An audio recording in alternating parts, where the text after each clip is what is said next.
Delhi cantt SDM के यहाँ पेशी थी, बच्ची की माताजी यहाँ पे आई हुई हैं। जी बताइए क्या हुआ था आज, क्या हुआ है? एसडीएम साहब के सामने क्या बयान हुए हैं? जो वो बच्ची के बयान है वो पूरे सच बयान दिए हैं जी, जो पूरे बयान हो जो वो पूरे बयान दिए हैं। और भाई साहब भी फिर मैंने बुलवाए बाद में कि मैंने नितिन बग्गा और हरदयाल भैया जी ये फाइल को पढ़ोगे, वे पढ़ लेंगे तब मैं मोहर लगाऊंगी, अंगूठा ने मैं नहीं लगाऊंगी। जी, तो जिनने फिर भैया जी ने पढ़ लिए तब मैंने मोहर अंगूठा लगा दी। जी, तो जिनने बोली है कि आपने बयान सही दिए तो अब आप तुम अंगूठा लगा दो, इनने बोली तो मैंने लगा दी। अगर वो कह रहे कि मैंने पढ़ के सुना दी, मैं नहीं, हरदयाल भैया हैं, नितिन बग्गा हैं, ये पढ़ लेंगे हर को, जब अंगूठा लगाऊंगी मैं नहीं लगा। फिर इनने बुलवाए हैं जी, तो जे फिर भैया जी बग्गा जी गए ना है और हरदयाल जी गए, ये पूरी फाइल बाँच के आए। तब इन्हें बोलिए कि आप भाभी अब अंगूठा लगा दी, तो मैंने लगा दी। जो केजरीवाल साहब ने चेक दिया है दिल्ली के सीएम ने, उस चेक को लेकर आप क्या कहना चाहते हैं? जो बिन्ने बोली थी कि हम 10 लाख देंगे जी, वो पूरा हमको 10 लाख नहीं हाथ में आया था, पूरा चेक नहीं दिया था। जी, अब बिन्ने नेट पे डालिए फोन में कि हमने 10 लाख दे दिया, दे दिए और दिए 5 लाख हैं। अब दिए 5 लाख थे ऊपर हैं। नहीं, 5 चेक जो है वो तो 5 लाख है ना, उसका अमाउंट 5,88,000 87,500 हाँ। 5,87,500 रुपये का चेक दिया इन्हें, और जिसको लेकर ये संतुष्ट नहीं है। ये कह रहे हैं कि भाई 10 लाख की अनाउंसमेंट की थी केजरीवाल साहब ने, दिल्ली के सीएम ने, लेकिन सिर्फ 5,87,500 का चेक दिया उन्होंने। फिर एक छोटी सी आपको बात बताऊं, जी। जहाँ ठाकुर की बेटी, जाट की बेटी, बनिया की बेटी को देता है तो करोड़ों रुपया देता है, करोड़ों रुपया। और जहाँ वाल्मीकि गरीब आदमी जब कूड़े चुके व्यापारी को 10 लाख रुपया नहीं दे रहा है, हमें मेरी बेटी को तू खरीद रहा है, अगर वो खरीद रहा है तो इसको मैं 50,000 देने को तैयार हूँ। मैं ये 10 लाख दे तो मैं 50 लाख दूंगी। जैसे मेरी बेटी के साथ में घटना हुई है, वो घटना वो अपनी बच्ची को दे दें, मैं 50 लाख देने को तैयार हूँ। बताइए कितनी बड़ी बात कह रहे हैं, सही बात है। ये भेदभाव की जो नीति है इसको आप करीब से महसूस कर रहे हैं, और फिर दोबारा लौट के बनने बात नहीं करेंगे और एकदम चले लिख रहे ना तो बाप से बात करी ना माँ से बात करी, पास से बात करी ना। जी, हमारे साथ में गुड़िया की मम्मी है, जो बच्ची अभी दिल्ली कैंट के हादसे में बहुत ही मतलब एक भयावह हादसा था, जिससे पूरा भारत मतलब यहाँ काफ़ी लोग इकट्ठा हुए दिल्ली कैंट में समय समय पर, और मीडिया में भी यह मामला जमकर उछाला गया, सोशल मीडिया पर। बच्ची की माँ ने अपनी व्यथा बताई, अपना दर्द बताया कि इस समय वर्तमान में क्या चल रहा है। केजरीवाल साहब जो है एक बार आके रह गए और दोबारा उन्होंने बात करना या दोबारा सुध लेना उचित नहीं समझा।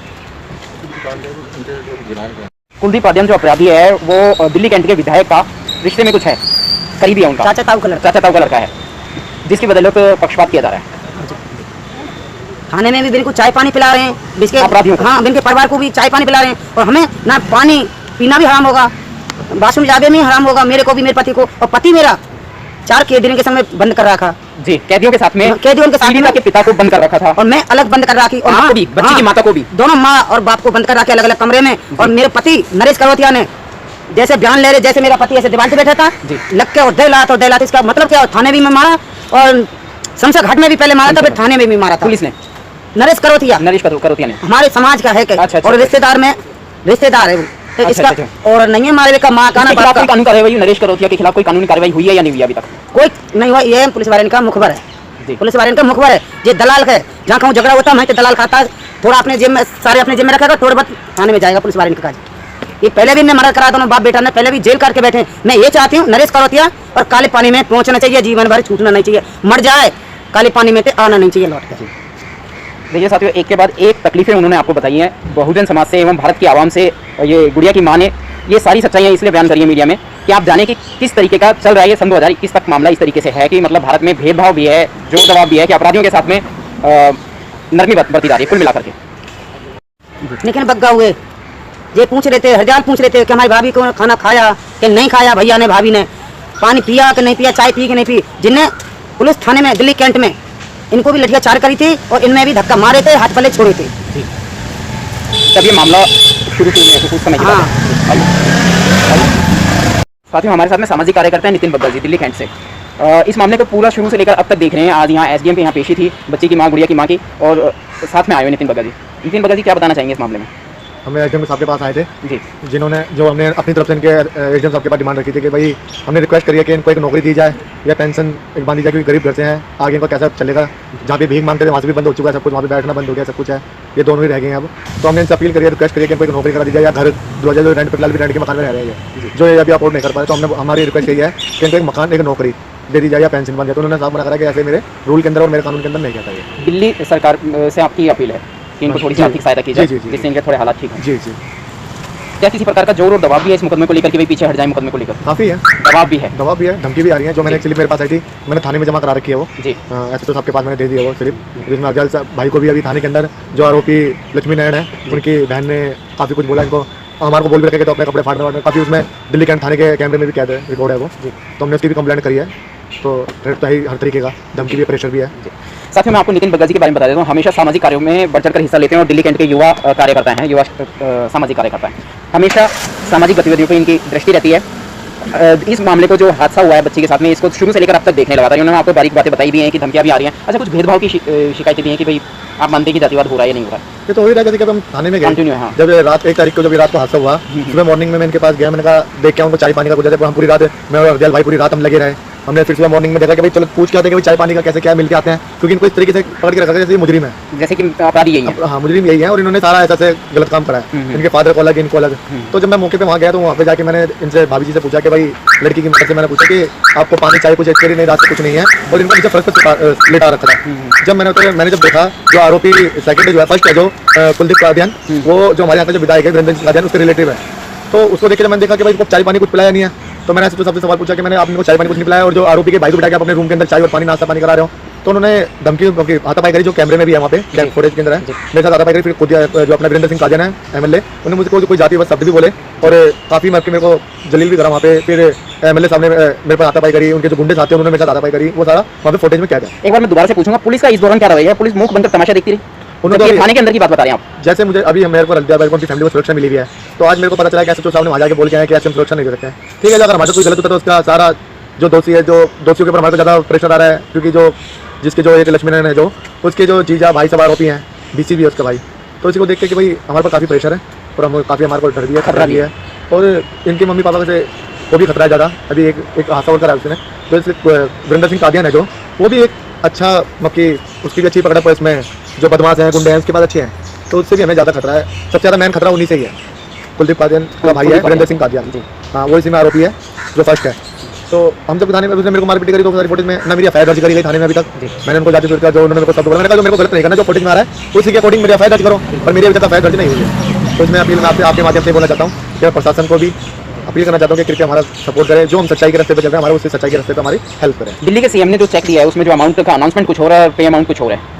देखो, वैसे हम अपनी बेटी को तराजू में, पैसों के तराजू में या किसी में हम अपनी इन पैसों में नहीं तोलना चाहते। अगर उन्होंने जो हेल्प करी है, उन्होंने अपनी तरफ से जो हेल्प करी, पर वो कमिटमेंट कुछ और करा कुछ हो रहा है। उन्होंने 10 लाख की कमिटमेंट करी थी स्टेज पे, जो हमें पैसों में इस चीज़ को नहीं तोलना है, क्योंकि हमारी बेटी का इंसाफ चाहिए और सिर्फ बेटी का इंसाफ चाहिए। ठीक है, इनकी बेटी जो इनको चेक दिया गया 5,87,500 को दिया गया, और अलाउंसमेंट जो करी थी वहाँ पे जो घोषणा करी, पेपर में भी आई है, न्यूज में भी आई है, वो 10 लाख की हुई है। शुक्रिया। और साथ ही हमारे साथ में सामाजिक कार्यकर्ता हरदयाल सिंह जी हैं, सोशल एक्टिविस्ट, जो इस मामले को शुरू से लेकर अब तक देख रहे हैं। नितिन बग्गा जी ने अभी बताया था कि भाई लगातार दबाव भेदभाव की रणनीतियों के तहत इनको जान का खतरा है। सभी को, जो गुड़िया की माँ को पिता को सपोर्ट कर रहे हैं, उनको भी और गुड़िया के माता पिता को भी लगातार जान का खतरा है। जी बताइए सर, आज यहाँ पेश हुई, इसको लेकर क्या कहना चाहते हैं? तो जैविक महमूद है। हमारा जो कानून है SC/ST एक्ट एट्रोसिटी 1989 के तहत, इसके अंदर एक 95 के रूल्स लिखे हुए हैं। उस रूल्स में क्लियरली लिखा हुआ है कि इनको एक नौकरी, एक जॉब मिलनी चाहिए, इनको घर मिलना चाहिए। मगर हमारे एसडीएम साहब ने क्लियरली मना कर दिया कि रहे वो आश्रितों को मिलना चाहिए। लेकिन मेरा मानना ये है कि ये भी आश्रित थे उस बेटी के, एक ही बेटी है उनकी। अब आगे चल के इनका जीवन का भविष्य क्या रहेगा? ये बेटी भी तो आश्रित थी, बेटी बड़ी होती है, इनको देखती, दामाद होता है इनका, कल को देवता देवती होते हैं इनके। जीवन इनकी जो संतान थी, एक ही बेटी थी, और वो इस हादसे में खत्म हो गई। और एसडीएम साहब ने कहा कि भाई हम केवल आश्रितों को देते हैं, जो उनके रूल्स के हिसाब से इनको राइट्स इनको मिलनी चाहिए, वो इनको नहीं मिल रहे हैं। आपको कानून की बारीक जानकारी है, उसके अनुसार क्या बताएंगे कि भाई क्या होना चाहिए? मूल अधिकार के तहत क्या आता है? मूल अधिकार के हिसाब से इनको घर भी मिलना चाहिए, इनको पुलिस प्रोटेक्शन से भी मिलनी चाहिए, और नौकरी भी मिलनी चाहिए गवर्नमेंट, और जो इनका ट्रांसपोर्ट का, इनका फूड का खर्चा, जो इनके हॉस्पिटल का खर्चा, ये सब कुछ अभी तो इनको मिलना चाहिए। फूड लगभग 3 महीने तक का तो SC/ST 95 के रूल्स में लिखा हुआ है, मगर इनको मिल नहीं रहा है। तो मैं उम्मीद करता हूँ कि इनको, देखो हम बेटी का दुख तो साझा नहीं कर पा रहे कि बेटी कहाँ से लाएंगे दोबारा, लेकिन न्यायालय पर अपने जो हमारा संविधान है, कॉन्स्टिट्यूशन है हमारा, उसमें उम्मीद करते हैं कि इनको कहीं ना कहीं न्याय मिलेगा। उम्मीद कम है, लेकिन फिर भी टिके हुए हम अपने महापुरुषों को मानने वाले लोग हैं, संविधान को मानने वाले लोग हैं। हम चाहते हैं कि इनको न्याय मिले। वो जो दरिंदे हैं, 4 मेन जो आरोपी हैं, उनको सज़ा मिले। साथ में 5वां वो जिनको पुलिस स्टेशन में इन्होंने मारा, पब्लिक में शमशान घाट में आकर उन्होंने लोगों को डराया, धमकाया, भगाया, एज एक ऑफिसर की स्टाइल में आकर पुलिस स्टेशन में जो पीटा उनको, और नेक्स्ट सबसे बड़े आरोपी तो वो हैं जिन्होंने कानून के तहत इनको न्याय जो मिलने वाली प्रक्रिया को जो फॉलो करना चाहिए था वो बिल्कुल नहीं किया है। इनका जो मुकदमा एज ए पॉक्सो एक्ट में जाना चाहिए था वो नहीं था, जो SST एक्ट में मुकदमा दर्ज होना था वो नहीं है। अभी SC एक्ट में मामला दर्ज अभी हुआ है, है, वो प्रोटेस्ट के बाद हुआ। प्रोटेस्ट के बाद हुआ है। IPC के जो प्रॉपर सेक्शन थे, हत्या जी और जो सेक्शन थे 201 और जो भी सेक्शन थे वो पूरे उनमें जो FIR में ऐड होने थे वो नहीं थे। वो प्रोटेस्ट किया और पता चला कि इनके साथ में ऐसे अत्याचार किए, इनको हस्बैंड को पुलिस की गिरफ्त में लेकर इनके CRPC 164 की स्टेटमेंट निकाली गई। तो ये तो अत्याचार पे अत्याचार, हमारा दलित समाज कब तक ये अत्याचार बर्दाश्त करता रहेगा? हमें तो समझ में नहीं आ रहा कब तक हमारी बेटियाँ इस तरह इन दरिंदों के हाथों उनका वो बनती रहेंगी। वो तो मैं तो सब इस अत्याचार से इतना ढूंढ गया हूँ कि मैंने वो मामला लाइव देखा है। जी बिल्कुल। आज ये हालात हैं, पुलिस हमें प्रोटेक्शंस दे रही है और साथ में हमारे SHO साहब ने मुझे ब्लॉक कर लिया है, मेरा मोबाइल फ़ोन तक नहीं उठाते। हमारे पास यदि कोई अटैक हो गया तो हम किसको कॉल करेंगे? ठीक है। साथियों, हमारे साथ में हरदयाल सिंह जी सोशल एक्टिविस्ट हैं और साथ में हैं जो इस मामले को शुरू से देख रहे हैं। गंभीर मामला है दिल्ली कैंट का, जो 9 साल की बच्ची के साथ हादसा हुआ है। एक दुष्कर्म के बाद में बच्ची की निर्मम हत्या हुई है, बच्ची को जला के मार दिया गया है। और 9 साल का बच्चा मेरी नज़र में ज़्यादा बड़ा नहीं होता, मेरी नज़र में क्या सबकी नज़र में ज़्यादा बड़ा नहीं होता, बहुत मासूम, बहुत छोटा होता है। अबोध बच्चे को मार दिया है। बच्ची की माँ हमारे सामने खड़ी हुई है, जिन्होंने इस मामले को शुरू से देखा और बच्ची के माता पिता की मदद करते हैं, सामाजिक कार्यकर्ता हरदयाल सिंह जी। ये दोनों हमारे सामने इस वक्त मौजूद हैं SDM ऑफिस दिल्ली कैंट में। तो यहाँ इनकी आज पेशी थी और यहाँ पर भी इनको जिस उम्मीद के साथ आए थे, एक तो समय बहुत लगा है, सुबह से आ रखे हैं, ठीक है, और जिस उम्मीद के साथ आए थे वो उम्मीद पर ये इनको रिलैक्स नहीं मिला, कोई मानसिक सुकून शांति वो नहीं मिली है, ऐसा इन्होंने स्पष्ट बताया है। ऐसे में मूल अधिकारों का हनन हो रहा है, साथ में प्रताड़ना बढ़ रही है, जान का खतरा भी बताया जा रहा है, इनके बयान है अभी मीडिया में जी। तो ऐसी स्थिति हरदयाल दोनों में अभी भी कमार बहुत ज़्यादा जान का खतरा है। देखिए 4 लोगों को बहुत ज़्यादा खतरा है। पुलिस प्रोटेक्शन भी इसमें हटाने की बात की जा रही है। SHO ने बोला है पुलिस प्रोटेक्शन हटाने के लिए, SHO साहब ने कहा है या कोर्ट से थोड़ा इन्फॉर्मेशन मिली है, फाइनली इन्फॉर्मेशन हम तक दे पाएंगे सामने जी। तो इसके बाद भी इतनी बड़ी क्रांति, पूरे भारत से लोग यहाँ दिल्ली कैंट में इकट्ठा हुए और इतनी बड़ी क्रांति और प्रदर्शन हुए, उसके बावजूद मामले को दबाने की पूरी कोशिश की जा रही है। ऐसे में बहुजन मूवमेंट्स के जो क्रांतिकारी लोग हैं वो थोड़ा सा संज्ञान लें, मामले को अपने ध्यान में लें। हरदयाल सिंह जी, आप जरा कुछ बताएंगे अभी इन स्थितियों पर? आप सभी को जय हिंद मोहम्मद है और मैं अपने पूरे देशवासियों से उम्मीद करता हूँ कि कृपया इस मामले को मदद करें और मीडिया से सबसे आग्रह करता हूँ कि इसको अपडेट रखें। एज ए नेक्स्ट डेट हमारी है 9 सितंबर 2021 जी। हम Patiala house court 2 number gate पे मिलेंगे। टाइमिंग बताइए सर। करीब 2 बजे मान लो, 9 तारीख को। 9 तारीख को। और ये एक आप प्रेस कॉन्फ्रेंस की भी बात कर रहे थे, 5 तारीख को एक प्रेस कॉन्फ्रेंस। अच्छा, 9 सितंबर को आरोपी लक्ष्मी नारायण की बेल लगी हुई है जी। उनको जमानत का फाइनली डिसीजन देना जैसा आपको, देखते क्या होता है। हमें उम्मीद है कि हमें न्याय मिलेगा, आरोपी को सजा मिलेगी। मेरे को ये चाहिए, खाली मेरी बेटी को इंसाफ मिलना चाहिए, मेरी बच्ची का मेरे को इंसाफ मिले और चारों कैदियों को फांसी लगे। ये चारों कैदी में छूटने नहीं चाहिए जी। अगर ये छूट गए तो और भी ज्यादा हमारे जान को, चारों प्राणों को और भी ज्यादा खतरा, अपराध वर्ग की हिम्मत बढ़ जाएगी। हाँ, क्योंकि सोचेंगे कितना हमने बड़ा कांड करा, फिर हम जेल काट के आगे, हमारा कुछ नहीं बिगड़ा। बिल्कुल बिल्कुल। और साथ में ये भी है कि इस हादसे के बाद में भी इतनी धरना प्रदर्शन क्रांति हुई है, उसके बाद में भी मतलब जो है और हादसे दिल्ली में घटे, जैसे त्रिलोकपुरी वाला है और एक खरखोदा का मामला है, और भी कई मामले हैं। हरियाणा खरखोदा का भी एक मामला हुआ था इसके बाद में। तो मुझे तो मेरी बेटी को इंसाफ चाहिए, मैं तो केस लड़ूंगी जी, मैं केस लड़ूंगी, मुझे मेरी बेटी को इंसाफ चाहिए और चारों कैदियों को फांसी चाहिए जी। देखिए साथियों, जो महिला हमारे सामने खड़ी है पीड़िता की माँ है और बहुत गरीब है, बहुत ज्यादा गरीब है। पूरा चुकते हैं, पीर बाबा पे जाकर भीख मांगते हैं, स्पष्ट बता रहे हैं। 2 बजे देखे ना 3 बजे देखे, हम कबाड़े चुकते दोनों आदमी, फिर जाकर हम पीर बाबा पे सफाई करते हैं, पीर बाबा पे फिर भीख मांगते हैं। खाना मिल जाए तो खा लें, नहीं मिले तो हम अपने भूखे से हो जाते हैं तीनों के रहने। अब मेरे पास में कोई बच्चे नहीं, बुढ़ापे का हमारा कोई सहारा नहीं, हम किसके कारण जिएंगे जी। बिल्कुल। ये कुल मिलाकर के क्या आपने एक सवाल में फिर बार बार दोबारा पूछूंगा आपसे, कहीं पे ये महसूस हो रहा है कि हमारे साथ भेदभाव कुछ ज़्यादा हो रहा है, जातिगत समस्या कुछ है, दबाने की पूरी कोशिश की? पूरी कोशिश हो रही है। आप कुछ बोलेंगे, प्रकाश डालेंगे? आज हमको इन्होंने नोटिस देकर बुलाया था एज ए स्टेटमेंट के लिए जी। मामले को रफा दफा करने की बात की जा रही है। साथ में हमने एक एप्लीकेशन दी हुई थी कि जो हमको धमकी आ रही थी, उसके लिए हमने सभी डिपार्टमेंटों को, पुलिस को, SDM साहब को एप्लीकेशन दी थी कि हमको ऐसे धमकी आ रही है। विटनेस प्रोटेक्शन स्कीम 2018 के तहत थी और हमारे SST एक्ट के तहत थी जी। और हमारी जो एप्लीकेशन थी साथ में कि ये पीड़िता की जो मम्मी है वो आश्रित थी अपनी बेटी पर, अब बेटी रही नहीं, कल आने वाले टाइम पर ये बुजुर्ग हो जाएंगे, इनका जीवन कैसे चलेगा? ये बड़ी समस्याएं हम सोच रहे हैं। इनको इनकी घर, इनकी नौकरी और इनके जो आना जाना इस टाइम पे जो उनको थोड़ा बहुत कंपनसेशन मिला हुआ है, वो आना जाना, ट्रांसपोर्ट, खाना खर्चे में सारा खर्च हो जाएगा। ये न्याय की लड़ाई लड़ेंगे कैसे जी? साथियों, एक बात सबके दिमाग में आ रही होगी कि इन्होंने बीच में नितिन गडकरी जी ने कहा भी है कि हम ये नहीं कि बच्ची को इतना दुख दर्द मिला, वो हादसे में ख़त्म भी हो गई है और उसके बाद अब और तकलीफें बढ़ गई हैं इनकी, लेकिन ये उस नाइंसाफ़ी को पैसे से बदले में ख़त्म नहीं करे। लेकिन इस समय इनके आर्थिक अभाव इतने ज़्यादा हैं, जैसा कि उनकी माँ ने अभी बयान किया है कि उस वजह से इनको थोड़ी सी सरकार ने जो अनाउंसमेंट की थी दिल्ली सरकार ने, वो सहायता इनको मिलनी चाहिए थी, और बोला कुछ किया कुछ, ये वाली बातें आपके सामने रखी हैं। दिल्ली के ओल्ड नागल गाँव में हमारे माननीय केजरीवाल जो सीएम साहब हमारे दिल्ली के, जी, वो आए थे, उन्होंने अनाउंस किया था 10 लाख रुपए का। जी, देखो 10 लाख रुपए से के बदले बेटी तो नहीं, बिल्कुल, लेकिन फिर बिल्कुल। भी यदि कोई मदद की है, अनाउंस किया, तो कृपया उसको प्लीज़ पूरा तो रखते। उन्होंने चेक जो दिया है 5,87,500 रुपये का दिया है, और वो चेक मैं आपसे साझा कर रहा हूँ। जी, बिल्कुल। और जो कमिटमेंट के मुताबिक नहीं दिया है, और हमें तो पैसा नहीं, न्याय चाहिए था, उनको फांसी चाहिए थी दरिंदों को जिन्होंने इतना बड़ा अत्याचार किया। मगर फिर भी ये आश्रित है उन बेटी के सहारे थे कि कल को बेटी बड़ी होती, इनको इनका गुजारा करती, लेकिन अब बेटी रही नहीं, तो कहीं ना कहीं इनकी यदि हेल्प हो रही है तो कम से कम ऐसी हेल्प तो हो। जो जनरल वाले केस होते हैं उनको 1 करोड़ रुपया, जी, बिल्कुल। इनको 10 लाख रुपया कमिटमेंट करके 5 लाख। इसीलिए मैं बार बार कह रहा हूँ कि कहीं ना कहीं भेदभाव है। क्यों हमारे साथ ये एट्रोसिटी अनटचेबिलिटी की जाती है, हमारे साथ में भेदभाव किया जाता है। जी। क्या क्या किया है हमारे समाज में? हमने तो वोटें दे दे के तुम्हारी सरकारें बनाई है, राइट। आज हमारे लिए जरा सा भी नहीं सोचते, हमें न्याय के लिए लटका दिया गया। हमारे एरिया की जो पुलिस स्टेशन है, जो हमारे एसएचओ साहब हैं, उन्होंने हमारे नंबर तक ब्लॉक किए हुए हैं। यदि अचानक कोई रात को हादसा हो जाए तो हमारा फोन नहीं उठेगा, हमको इंसाफ नहीं मिलेगा। हमने हमारे बीच में थ्रेट आए, थ्रेटिंग का हमने एप्लीकेशन दी, पीसीआर कॉल की, तो एसएचओ साहब ने क्या किया, उस थ्रेट के बदले जो सही सेक्शन में मदद करना चाहिए था वो भी नहीं किया। उसके यहाँ सीआरपीसी 107 क्या बनाया जाए, अनपीस शांति का माहौल बंद करने के कलंदरा बना दिया। लेकिन जो राइट डायरेक्शन में मुकदमा दर्ज होना चाहिए था, जो गवाहों को साथ में धमकाना या मारना पीटना या जो करना, उसमें मुकदमा तक दर्ज नहीं किया है। हमारे साथ इससे बड़ा न्याय क्या होगा? जी, केस की फाइल लेकर आप आए हुए हैं, इसमें क्या क्या मेंशन किया, आपने क्या क्या मांग रखी हुई है? इसमें मैंने मांग की है कि इनका फूड, इनका हॉस्पिटल्स का, इनका ट्रांसपोर्ट, इनको गवर्नमेंट नौकरी। दिखा सकते हैं सर कैमरे? हाँ बिल्कुल बिल्कुल।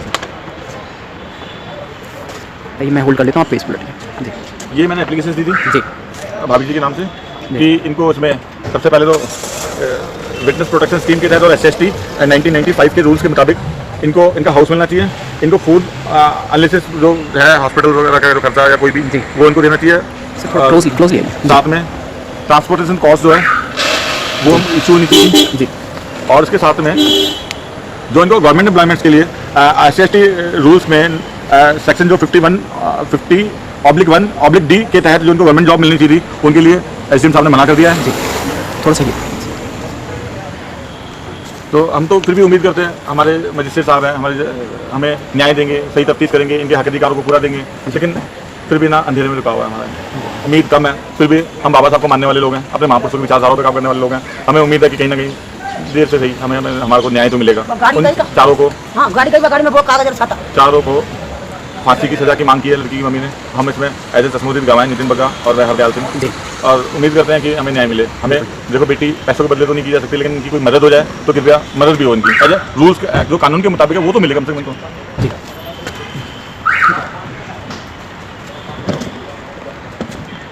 जी, ठीक है सर।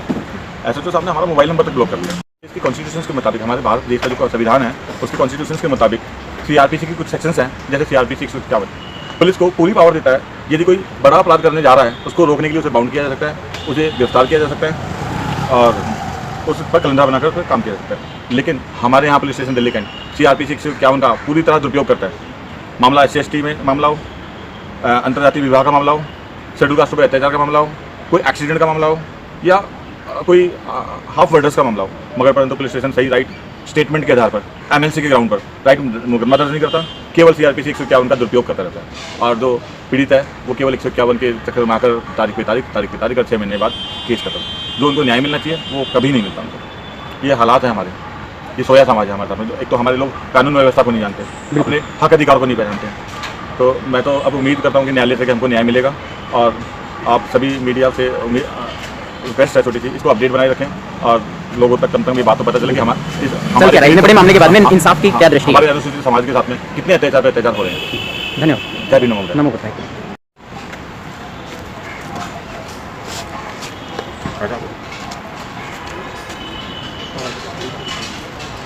जय भीम, नमो बुद्धाय। साथियों, एंटी क्राइम न्यूज़ चैनल पर आपने ये पूरी डिटेल देखी। आज की SDM साहब के यहाँ पेशी थी, डेट है 31 अगस्त को। ये गुड़िया की माँ है, नितिन बग्गा जी हैं सोशल एक्टिविस्ट, हरदयाल सिंह जी हैं सोशल एक्टिविस्ट, और ये पूरे मामले को शुरू से लेकर अब तक देख रहे हैं। इंसाफ की उम्मीद ये है कि पैसे की बात नहीं है इसमें, सिर्फ इंसाफ मिलना चाहिए और दोबारा किसी की इस तरह करने का हिम्मत ना हो। बच्ची 9 साल की बहुत छोटी थी, बहुत मासूम थी, उसे नहीं पता था उस दिन उसके साथ क्या होने वाला है। जय भीम, नमो बुद्धाय। जय भीम।